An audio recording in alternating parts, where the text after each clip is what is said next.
Wengenza kwethu-ke nginibingelele ngiphinde namukele ngoba yaqala-ke ungena kule channel ngicela ucinezele usubscribe. I-Chiefs ixolisile ngokungaziphathi kwabalandeli. I-Kaizer Chiefs sikhiphe incwadi yokuxolisa ibhekise kwi-Premier Soccer League PSL ngokungaziphathi-ke kahle kwabalandeli bayo emdlalweni-ke we-DStv Premiership ne-TS Galaxy-ke ngenyanga edlule. Ngemuva kokuthela phansi i-Rockets-ke ngo-1 eMbombela Stadium, abalandeli-ke bamakhosi bakhomisa-ke ukuthukuthela bajijela izigubhu basibhekise-ke umqeqeshi wale iqembu-ke uMolifitseki.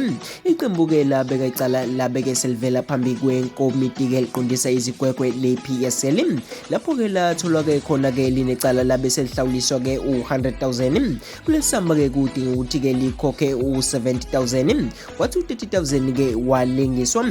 Inqobo nje uma-ke bengatholakali-ke banecala elifanayo-ke ezinyangeni ezingu-24 ezizayo. I-Chiefs-ke yaphinde-ke yayalelwa-ke ukuthi-ke ishicilele-ke isixoliso kwabe-website-ke yeqembu.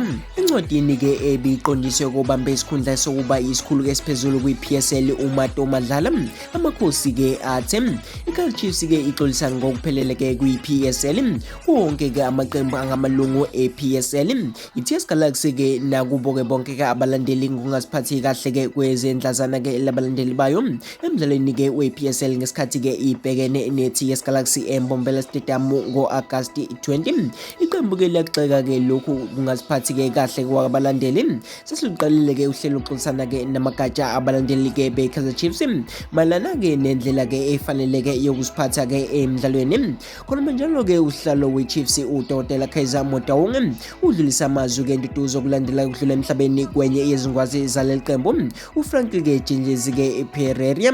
Lenkakha-ke ebidabuka ePortugal-ke yayingumdlali-ke noma yayingumgadli-ke ngesikhathi ifika-ke kule qembu lasePefeni, kodwa-ke yaguqulela-ke yaba yistopa. Phambilini-ke laphana yayisidlalele amaqembu afana ne-Cape Town City, Highlands Park, Powerlines kanye-ke ne-Valley United.